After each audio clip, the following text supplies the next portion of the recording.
Pengembalian kan tidak menghapus pidana ya, tetapi sejauh mana pengembalian itu menjadi fakta.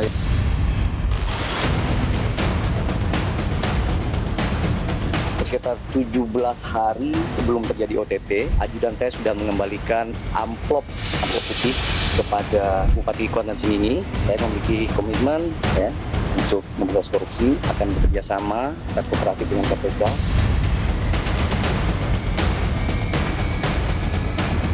Karena nggak mungkin, tadi katakan ujuk-ujuk pemerintah, pasti ada suatu peristiwa sebelumnya.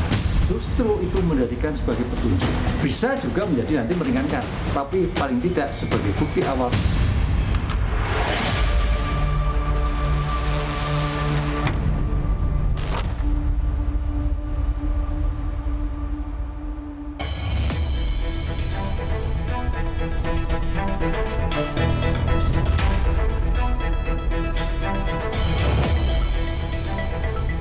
Selamat malam. Kasus hukum terkait suap jual beli jabatan Sekda yang menjerat Bupati Kuantan Sengingi, Suhardiman Ambi, merembet ke nama Menteri Kehutanan Raja Juli Antoni.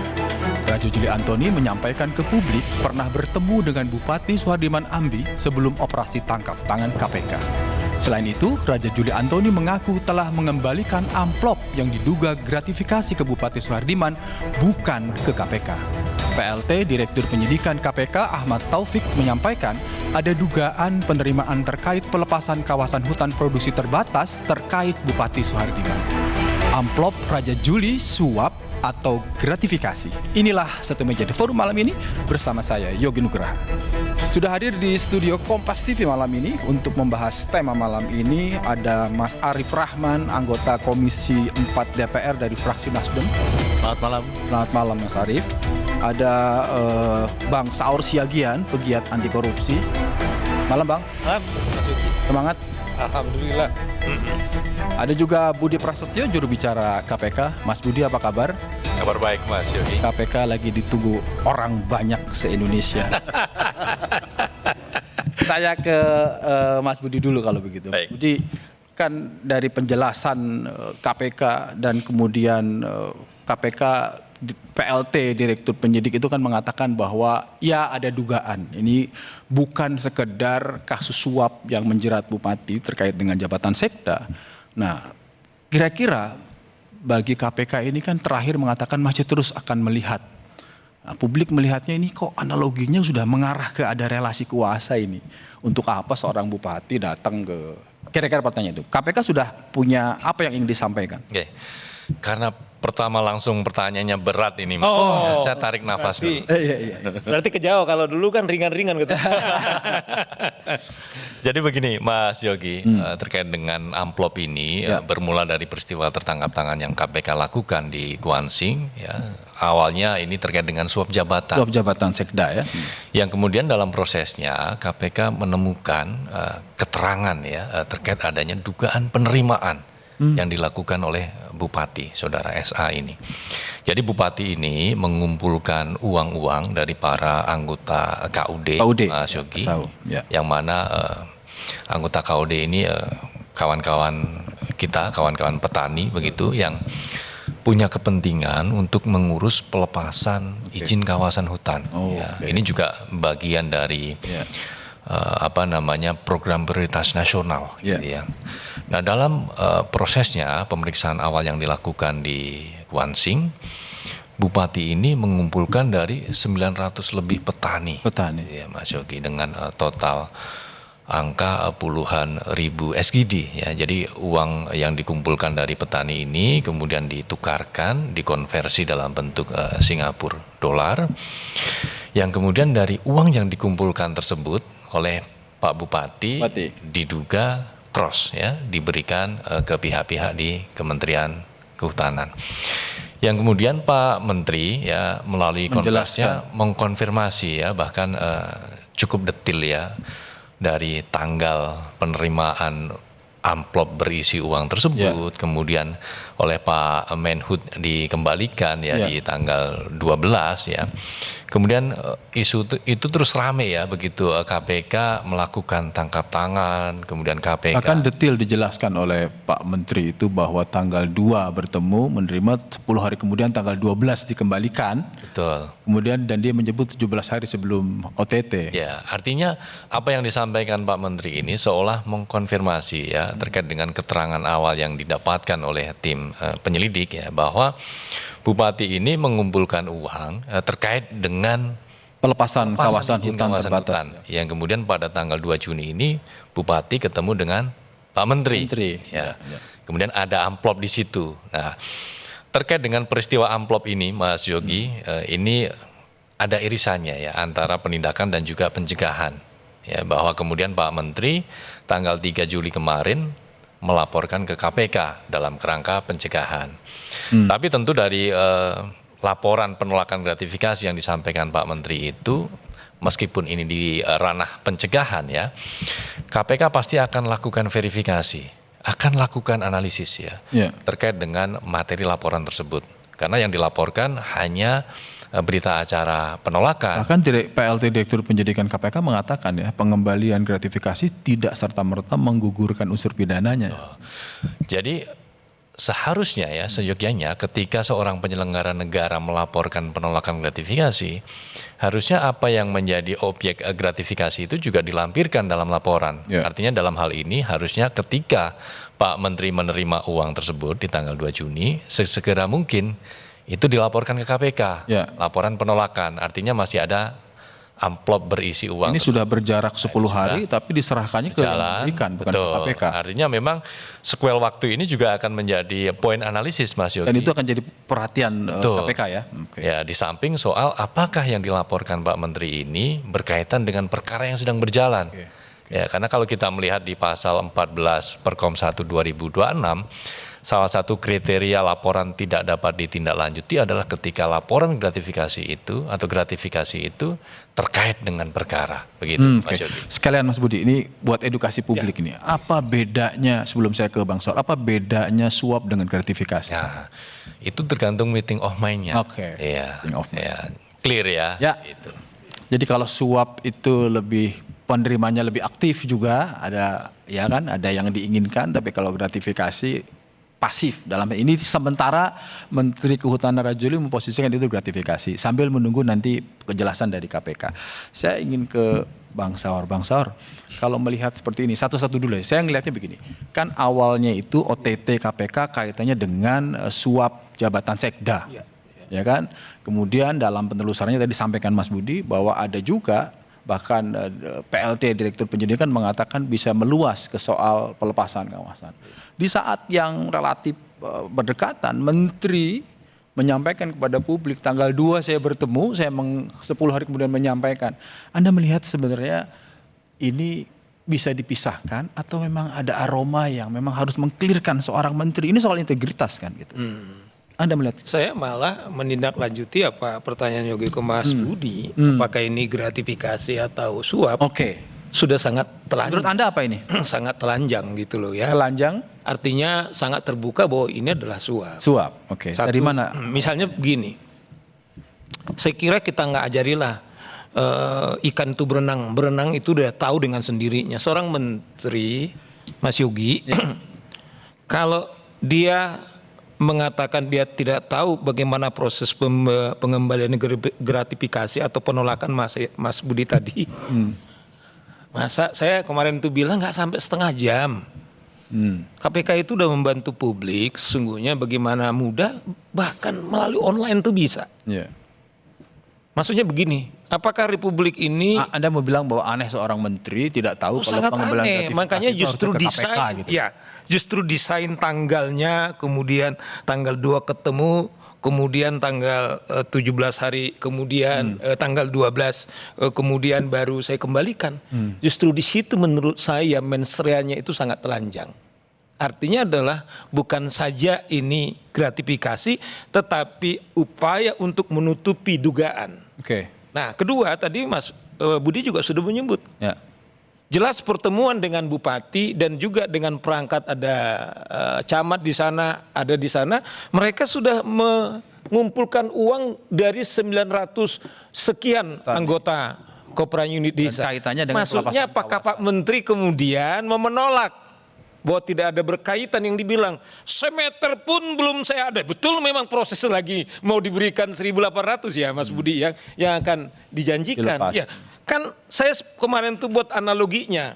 Seperti saya tadi ke Kompas ini, saya eksekusi sampai saya di Kompas, kemudian saya berangkat dari rumah saya untuk target utamanya itu sampai ketemu dengan Kompas. Ya itu adalah saya ketemu dulu di jalan sampai dengan saya di Kompas. Nah begitu juga proses korupsi. Oke. Baru kenapa misalnya begini, kenapa uang ini ditukarkan dalam bentuk katakanlah US Singapore. Itu kan pertanyaan-pertanyaan. Dia bilang saya tidak tahu isinya itu apa gitu loh. Loh kalau Anda tidak tahu kenapa tiba-tiba juga dikembalikan misalnya. Nah itulah pertanyaan-pertanyaan yang menurut kami itu menutup-nutupi. Nah oleh karena itu Mas Budi kita dorong nih. Menurut saya ini sudah cukup bukti untuk dinaikkan penyidikan supaya publik juga pengen, karena kan berkali-kali Presiden berharap loh, Mas Arief di sini ya. Dia hari-hari sampai kadang dituduh dia cuma omon-omon karena apa? Hari-hari kita ini sebenarnya hanya ngurusin yang model kayak begini, apalagi dia Sementara saya tahan dulu, posisinya Bang Saur adalah ini adalah suap. Yes. Nanti kita dalam lagi. Clear di situ. Saya ingin ke Mas Arief, dari perspektif Komisi 4 kan pimpinan Komisi 4 sudah mengatakan akan memanggil, karena ini kan mitra kerja ya kan. Pasti kita tahu dari DPR adalah perspektif politik gitu kan. Sebetulnya kapan mau dipanggil dan persisnya seperti apa? Ini resmi atau tidak? Jadi memang kita sudah ada agenda rapat nanti tanggal 14 Juli dengan Menteri. Itu yang sudah teragenda, bukan Teragenda. yang khusus karena terkait merespon kasus amplop ini. Jadi kita ini belum bisa sidang karena memang kita sedang banyak kunjungan kerja ke daerah. Kita dibagi tugas karena memang banyak panja-panja, termasuk panja alih fungsi lahan. Ada panja alih fungsi lahan, sedangkan Bu Titi sendiri juga kan jadi ketua tim alih fungsi lahan. Nah jadi mungkin belum ada agenda karena belum bertemu semua, tapi kita sudah pasti agendakan dan memang kalau mendesak kita bisa panggil secara mendadak untuk dipanggil. Fokusnya apa? Ingin meminta penjelasan ya? Karena kalau agenda kemarin itu kita berkaitan dengan masalah El Nino.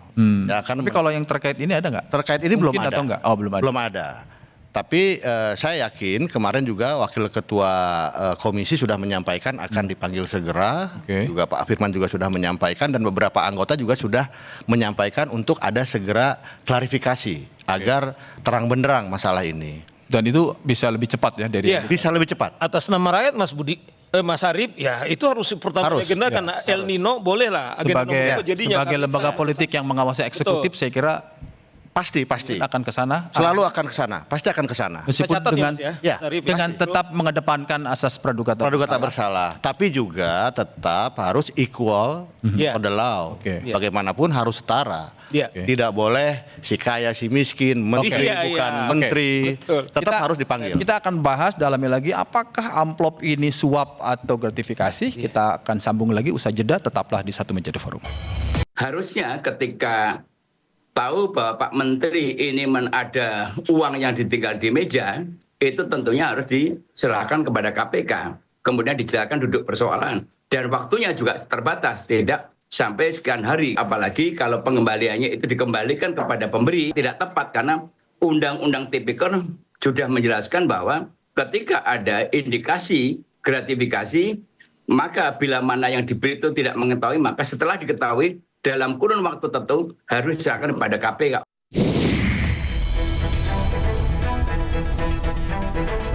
Masih di Satu Meja The Forum, Bang Saur.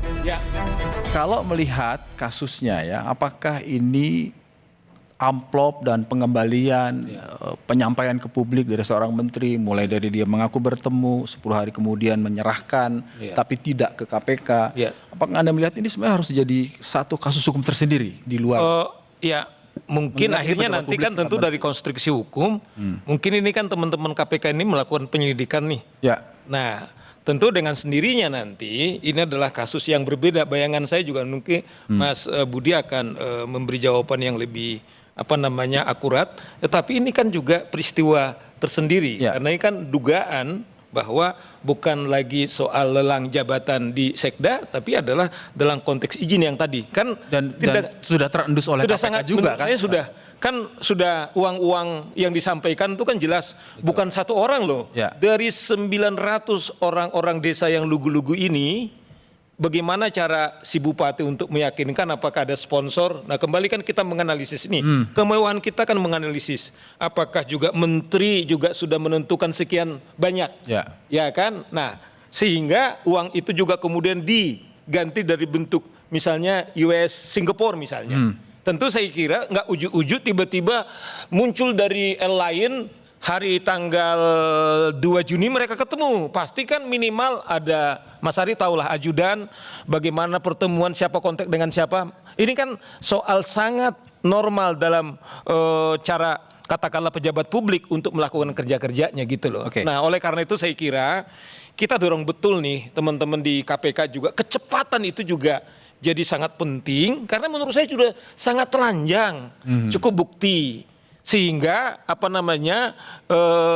dukungan daripada publik sama dengan kita bilang hari-hari daripada pemerintah kemudian meminta supaya korupsi ini betul-betul diusut tuntas, dibersihkan sebaik-baiknya, dimulai dari pembantunya presiden. Sebelum ke Mas Budi untuk mendengar responnya atas permintaan dari Bang Saur kaitannya dengan kelanjutan kasus ini, kita dengarkan dulu penjelasan dari Menteri Kehutanan Raja Zuli ya terkait dengan mulai kronologi menerima pengembalian sampai dengan melaporkan.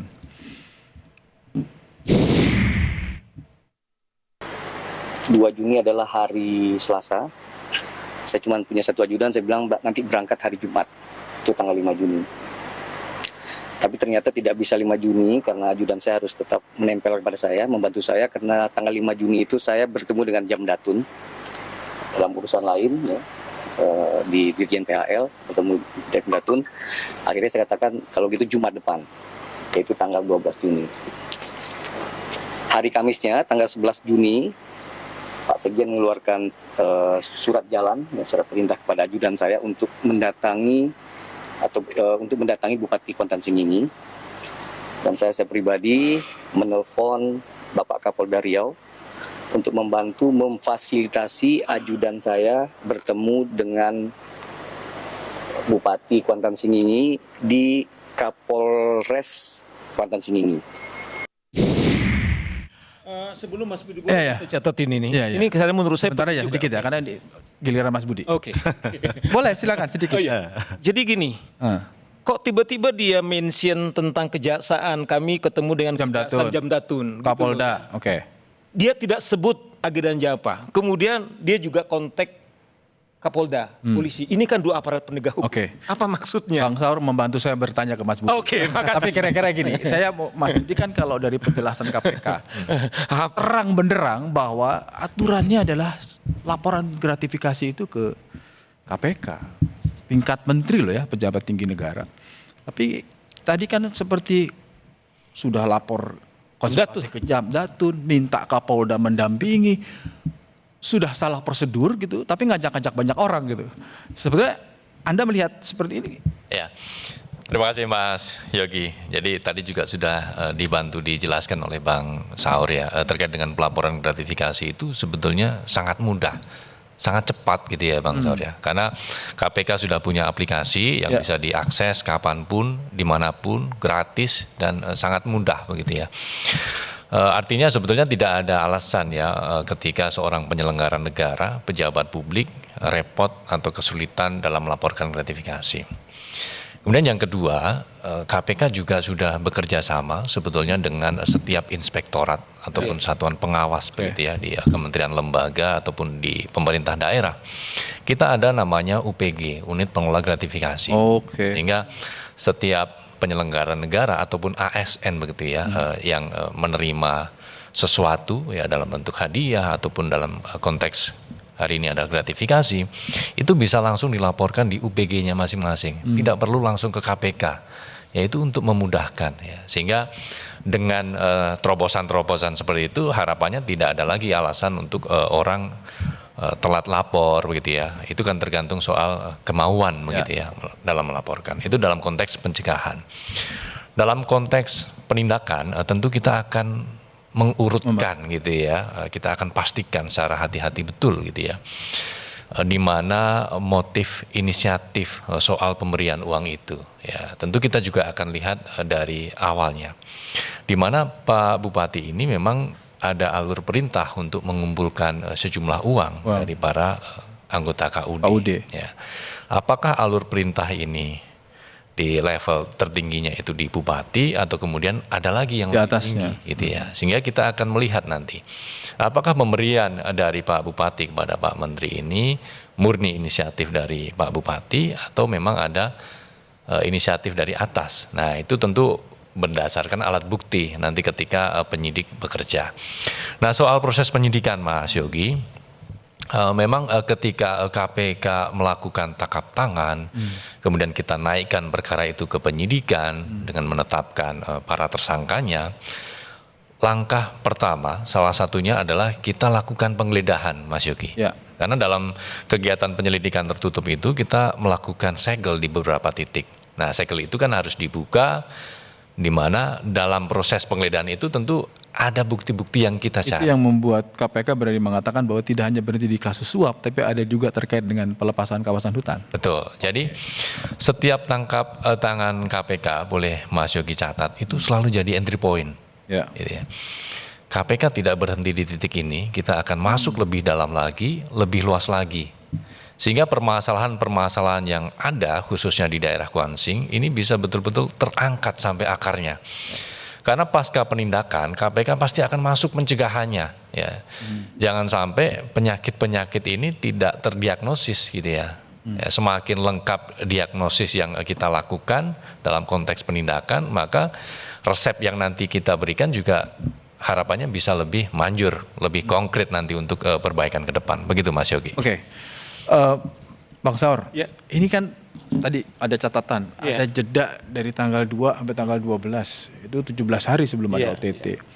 Sehingga ada semacam spekulasi lah, boleh lah, mengatakan bahwa jangan-jangan ini udah tahu nih bakal ada OTT, daripada kesangkut-sangkut, dilepas. Karena tahu bahwa KPK itu pasti model penyelidikannya akan meluas. Yang tadi disampaikan Mas Budi itu kan, awalnya dari suap jabatan sekda dan sebagainya. Anda melihat itu nggak? Ada yang bocor? Karena bagaimanapun kan tetap ini soal hukum, tapi politiknya sebelum nanti saya ke Mas Arief, soal politik juga pasti ada gitu. Saya sebagai lawyer menganalisis sebagai yuris itu harus berbasis bukti. Bukti, oke. Saya mulai kredibilitas daripada saudara menteri ini. Saya ingat waktu dia ketahuan main gaple, dia tidak tahu September bermain dengan siapa. Bahwa salah satu tersangka itu adalah tersangka mantan tersangka. Ya, illegal logging ya. Ya, illegal logging. Coba bayangkan dia bermain dengan temennya nggak tahu. Maksud saya mulai dari sini, bagaimana selama ini kredibilitas beliau itu kemudian kita harus pertanyakan. Itu paling mewah. Oke, soal integritas, kehati-hatian. Oh iya dong. Saya sih tadi berharap gini loh. Saya dorong juga teman-teman di Kejaksaan. Saya kan telepon Jaksa Agung nih. Mengapa dia spill Kejaksaan Agung? Karena mencederai. Bayangkan yang menurut persepsi saya tadi bahwa ini suap, kemudian melibatkan lembaga ini, dan kemudian saya telepon Kapolda, apakah maksudnya menutupi yang desain yang kita bilang sangat terang benderang bahwa ini adalah korupsi. Nah oleh karena itu dugaan saya ini, kembali dugaan saya ini adalah bahwa karena dari rangkaian yang ada, bahwa sudah bocor kepada beliau, kemudian ya beliau mencari untuk menutupi itu, yaitulah desain. Bukan segera dia datang ke KPK yang hitungan tapi merancang dengan melibatkan banyak pihak. Makanya saya bilang hati-hati. Saya minta kepada Kapolri, kepada Jaksa Agung, karena secara terbuka dia telepon, apa maksudnya? Apakah maksudnya dua lembaga ini mau menutupi yang analisis hukum saya ada dugaan suap? Nah ini berbahaya. Sementara saya tahu sekarang 3 lembaga ini sedang berjuang, dan ingat di Undang-Undang Tipikor yang menjadi supervisi itu adalah KPK. Oke. Ya itu loh menurut saya. Saya karena sudah bicara agak miring-miring ke politik, saya ada Mas Arief. Saya bukan politik faktanya. Oke. Iya, politik gitu. Saya ke Mas Arief. Sebenarnya Komisi 4 rencana memanggil itu apa yang mau digali? Karena tak mungkin masuk wilayah hukumnya, tapi bicara soal hubungan dia, karena ini kan mitra kerja Komisi 4. Ya, tetap kita kan hukumnya pengawasan. Oke, ya. Apa poinnya? Dan ini berkaitan dengan masalah kawasan hutan. Ini sudah pasti berkaitan dengan kita. Karena kenapa? Kementerian Kehutanan adalah mitra. Mitra dari kita. Dan itu yang kemudian kenapa memanggil ya kan? Lalu apa yang mau digali? Ya kalau kita kan tetap melihat begini. Tetaplah kita beranggapan baik misalkan. Dia punya niat baik menyampaikan. Itu kan niat baik sebenarnya. Ya. Tapi kan juga nanti memang itu kembali kepada KPK bagaimana memandang masalah ini. Karena kenapa? Iya dari sisi hukum. Karena kenapa? Dari prosedural saja sudah salah. Ini jadi masalah menurut saya. Beliau ini setingkat menteri. Kalau tadi dibilang berhadapan dengan bupati, dengan camat, dengan siapapun yang namanya pejabat, pasti akan berhadapan dengan apalagi menteri, bupati, gubernur. Bukankah sebaiknya sebagai mitra kerja Kementerian Kehutanan, DPR menggali lebih dalam bagaimana mekanisme pembelian, pelepasan kawasan hutan lebih detail lagi? Ya. Dan dikaitkan dengan kasus yang itu sudah pasti akan mengarah ke sana. Karena kan ini berkaitan dengan TORA, tanah objek reformasi agraria, dan izin pelepasan kawasan hutan produksi terbatas. Nah kita kan tahu juga bahwa sebelumnya misalkan bupati ini secara tahu sengaja atau nggak sengaja tiba-tiba kena OTT kan gitu kan, berkaitan dengan beliau. Nah ini kan dari prosedurnya menurut saya gini, di Departemen Kehutanan itu ada Biro Hukum. Dan bahkan setahu saya ada fakta integritas dibuat tim anti gratifikasi Kementerian Kehutanan. Harusnya kan ya di luar niat baik menurut saya, harusnya kan beliau konsultasi dong dengan Biro Hukumnya. Nah ini kan ada uang dibilang ditaruh di amplop yang tidak diketahui. Ya memang agak aneh juga sih, tapi menurut saya dengan beliau melaporkan itu sudah niat baiknya, tapi salah prosedur menurut saya. Ini satu hal penting agak teknis nih. Kira-kira kalau jadi dipanggil itu terbuka atau tertutup?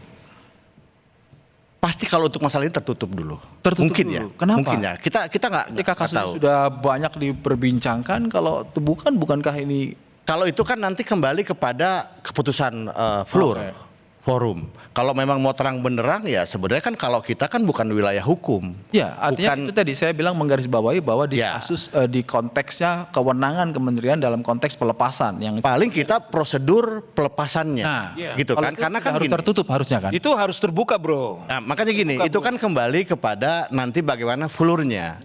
Kalau kita tetap akan menggali prosesnya, proses izinnya. Nah karena kan gini, ini kan memang kalau menurut saya kan kita nggak tahu juga bagaimana proses awalnya Bupati mengkolektif KUD. Itu sepengetahuan saya kalau ada sesuatu yang kira-kira akan berdampak kepada, kalau ini kan tidak, ini kewenangan normatif yang kemudian dalam perspektif KPK sedang didalami apakah ada penyalahgunaan kewenangan. Nah dari perspektif Komisi 4 kan sebenarnya sederhana, ingin menyampaikan Menteri betul nggak bahwa ya, ada proses kalau memang tekanan masyarakat kan gini. Kan udah bicara begini. Gini Bang. Saya dikit lagi. Kan tadi Mas Yogi udah bilang Anda sebagai pengawas, jadi jelas itu. Betul. Nah, kira-kira sikap Anda Komisi 4 seperti apa? Sebagai pengawas loh. Karena saya bukan pimpinan, tapi saya yakin begini. Sebagai pribadi lah. Kalau sebagai pribadi saya pengen, supaya terang benderang ya terbuka. Kalau menurut saya harus terbuka. Karena ini berkaitan dengan masalah publik. Masalah korupsi yang menurut saya ya harus dibuka supaya terang benderang. Tapi kira-kira ini kan kita harus melihat apa yang membuat ini harus tertutup. Pasti ada faktor-faktor tertentu. Kira-kira ada nggak yang memang mendesak ini tertutup? Tapi jangan dijawab dulu, kita akan kembali setelah sudah ini tetap menjadi forum. Sebelumnya ya, saya mau langsung kita sudah bicarakan, segera diverifikasi, diperiksa, diaudit semua perusahaan yang memegang konsesi yang tidak mentaati peraturan itu ditindak ya, dilihat seberapa besar pelanggarannya dan itu dicabut ya. Yang sudah Anda cabut kemarin itu 22 ya. jangan ragu-ragu kalau Anda perlu bantuan personil untuk investigasi, minta saja nanti ke KL lain. Minta mungkin bantuan Polri, TNI atau KL lain. Sekali lagi siapa yang melanggar kita langsung tindak, kita cabut.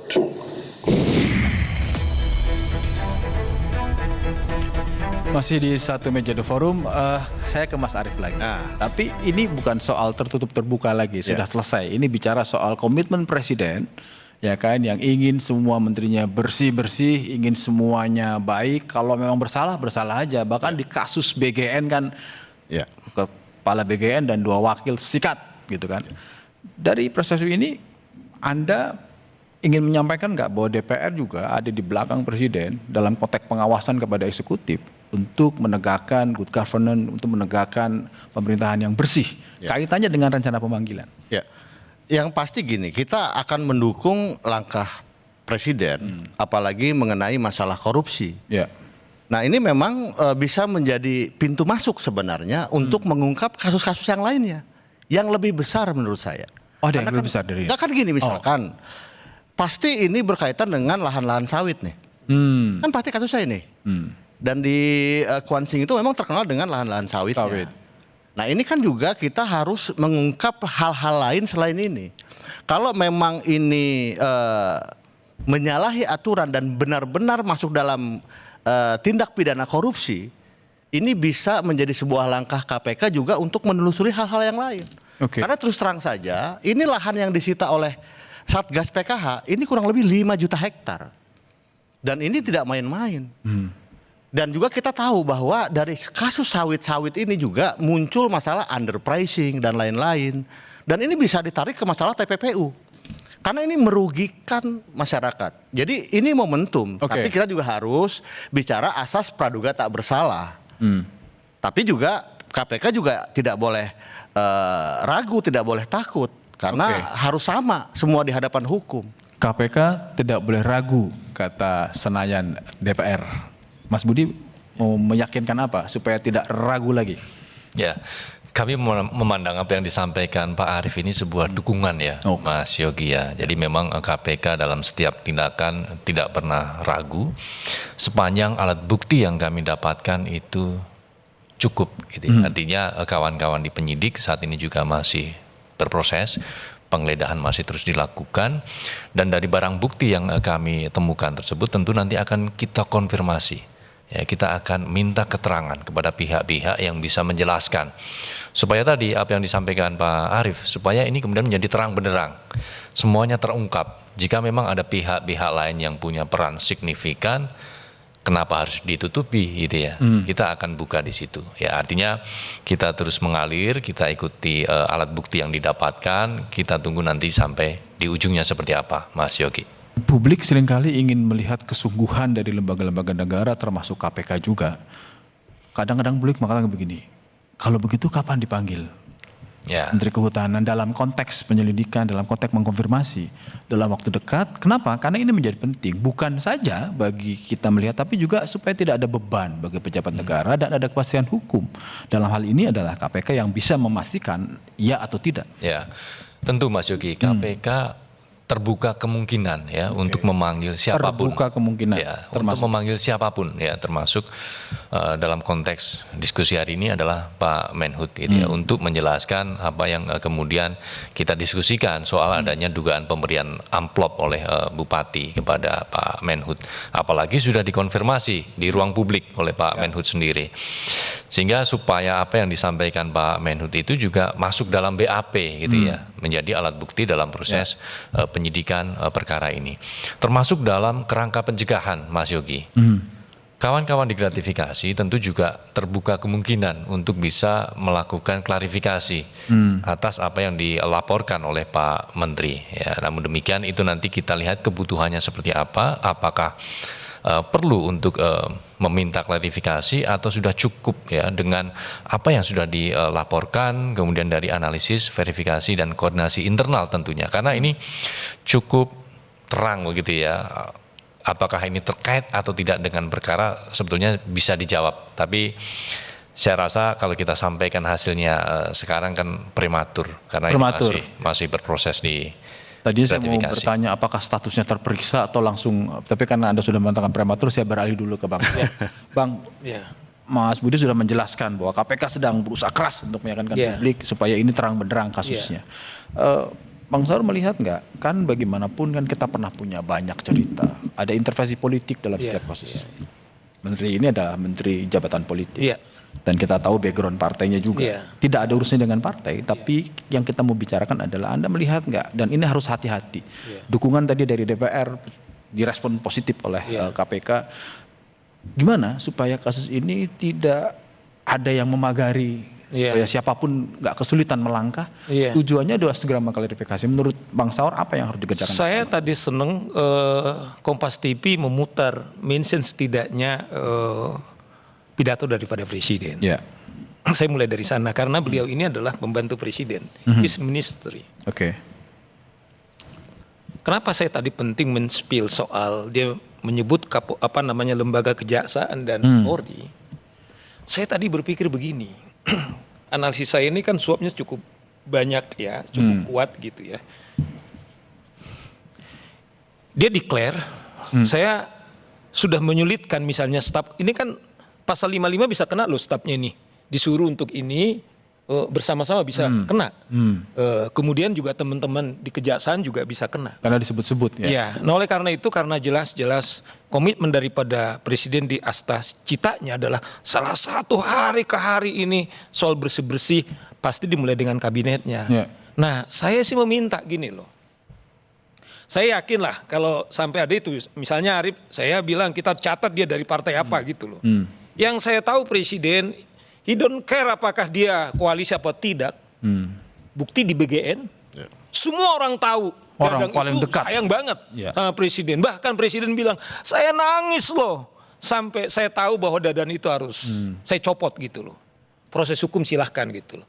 Maksud saya apa lagi kita ragukan. Nah oleh karena ini, karena itu Mas Yogi, karena di setiap menteri ini bergerak, ini bukan dari uang dari nenek moyangnya Mas Yogi, tapi uang dari Yogi sebagai pembayar pajak. Uang dari Mas Budi juga. Mas Budi dengan Mas Arief, tapi dia ikut menikmati juga, gitu kan, dengan teman-teman di sini. Oleh karena itu maksud saya supaya jangan lagi ada tersendera lagi stafnya, ada kepastian kejaksaan, polisi. Saya sih berharap kalau dia punya harga diri, demi jangan menyulitkan Presiden, saya sementara nonaktif dulu. Atau bisa saja datang dari Presiden. Atau kalau tidak karena sebagai Presiden komitmen tidak mau ngambil resiko segera. Coba nonaktif dulu, dulu sampai penyelidikan selesai. Ya itu memang saya lihat Presiden selama ini agak berusaha untuk tidak seperti itu. Dia selalu Mas Ari kalau kita catat, tapi gini, dia tidak mau. Bang Saur orang Indonesia kan? Oh iya, saya udah lama jadi orang Indonesia kata Presiden. Udah pernah ada case pejabat mau kemarin mundur itu gitu. Waktu dirjen di Komdigi dulu ada berapa dirjen waktu dia mundur dulu. Dia mundur. Saya kira mundur. Kita juga banyak saya kira pejabat-pejabat kita juga yang melakukan yang sama. Nah karena apa? Banyak nanti yang terkait. Dia ngomong lagi ini mendesain, kalau Mas Ari bilang niat baiknya, menurut saya ini niat buruk. Niat buruk gitu loh, banyak korban-korban. Oleh karena itu menurut saya daripada kemudian ada lagi korban, gentleman dia. Saya kenal anak ini dulu waktu dia di Institut Sapi Ma'arif. Jangan sampai dia melukai legasi daripada Gus Buya Sapi Ma'arif. Artinya yang disampaikan Bang Saur ini adalah untuk juga baik bagi diri seorang Raja Juli supaya tidak ada beban kepada kabinet daripada Pak Prabowo. Jangan sampai akhirnya apa? Orang bisa tidak percaya kepada kabinet ini kalau model seperti ini gitu loh. Lalu bagaimana akhir dari pengembalian amplop Menhut Raja Juli ini? Kita akan bahas lengkap usai jeda. Tetaplah di Satu Meja di Forum. Masih di Satu Meja di Forum, saya langsung ke Mas Arief. Mas Arief, singkat aja ini closing gitu. DPR itu apa sih yang diharapkan nanti kalau jadi dipanggil? Apa yang ingin tujuan utama itu menghadirkan itu? Apa yang mau diklarifikasi, poinnya apa, dan apa yang ingin didorong oleh DPR dalam kasus ini? Kalau kita kan bicaranya kan dalam perspektif mitra, lebih ke pengawasan. Lebih bagaimana kita mengawasi. Makanya mungkin nanti kita akan bicara tentang masalah izin tora dan izin pelepasan haknya.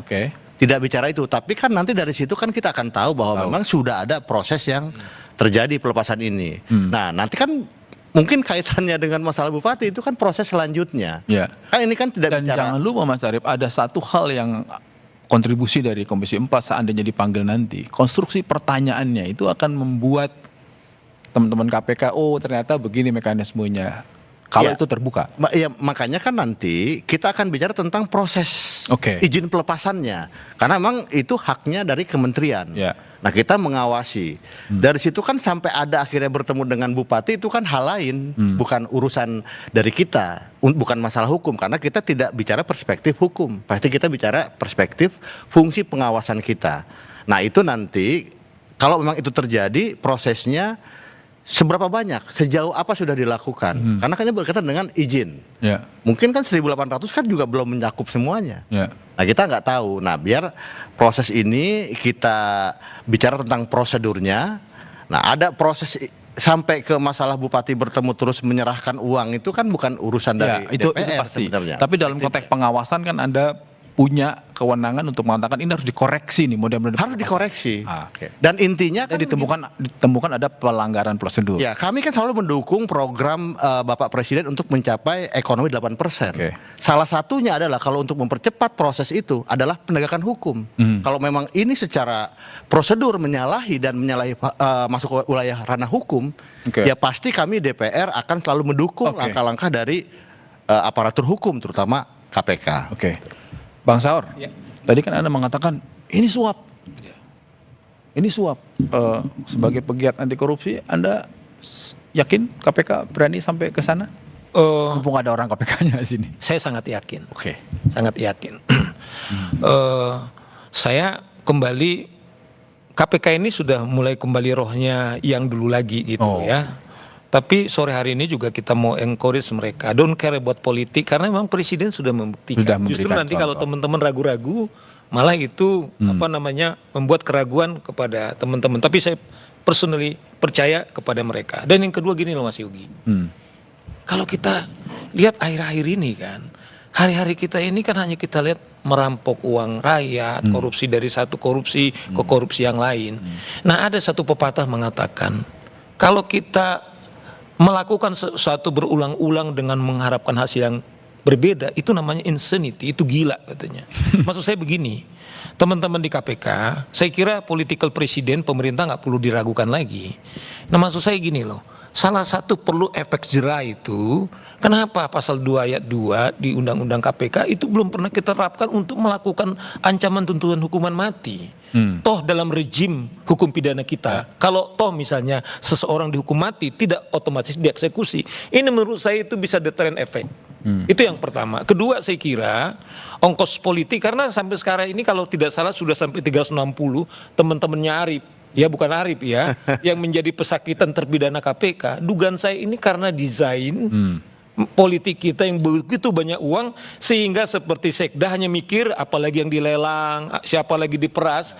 Ini adalah korban 287 juta Indonesia. Itu loh menurut saya, Mas Budi, itu mungkin juga menjadi pertimbangan yang serius. Ya, pasti dipertimbangkan oleh intinya hukum harus berjalan, tapi tetap harus mengedepankan asas praduga. Oh ya pasti. bersalah. Ya, ini itu penting. dalam konteks Alas kita dari awal sampai akhir tetap ada asas praduga tak bersalah. Tetapi kan kita juga harus memastikan bahwa namanya integritas itu harus penting melekat di pejabat tinggi. Saya ingin terakhir ke Mas Budi. Mas Budi, tentu harapan tinggi kepada KPK. Tadi sudah diberikan komplimen oleh Bang Saur bahwa kita KPK minta juga dia mundurkan dunia diri kan selalu gitu kalau kita ini begitu.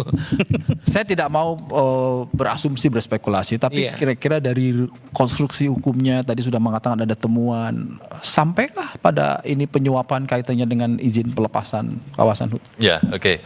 Mas Yogi. Yang pertama saya ingin menyampaikan ya tadi terkait dengan apa yang disampaikan Pak Presiden ya, betapa Pak Presiden kita itu sangat concern soal tata kelola hutan gitu ya. Artinya jika sampai ada korupsi dalam kehutanan ini juga pasti akan menjadi intensi KPK ya. KPK sudah lama masuk, tidak hanya soal penindakan tapi juga pencegahan. Tapi ketika KPK tidak kurang-kurang melakukan pencegahan, masih ada korupsi, maka kami juga tidak segan untuk masuk ke ranah penindakan ya. Terkait dengan perkara ini, Mas Yogi, tentu kita akan dalami bagaimana inisiatif-inisiatif itu muncul. Karena kalau kita melihat sequelnya, ini bukan suatu rangkaian peristiwa yang terputus, tapi ini menyambung, gitu ya. Dari proses Bupati minta sejumlah uang kepada KUD, ya, terkumpul, dikonversi menjadi Singapura dolar, kemudian diserahkan ke Pak Menhut, ya. Uang dalam bentuk dolar tersebut dalam amplop, ya, artinya itu kan sebuah rangkaian, gitu ya. Tinggal nanti kita akan lihat motif di setiap partnya, gitu ya. Kita akan dalami itu, karena kalau kita kaitkan dengan tusinya bahwa Pemda ini sebetulnya hanya punya kewenangan soal rekomendasi teknis, ya, yang berkaitan dengan tata ruang, gitu ya. Soal kewenangan pelepasan izin itu otoritas penuh Kemenhut. Nah, itu pasti akan juga jadi poin analisis kami. Begitu Mas Yogi. Oke, makin terang tadi penjelasan. Makin terang. Terima kasih Mas Ari, terima kasih Bang, Ya, terima kasih Mas Budi.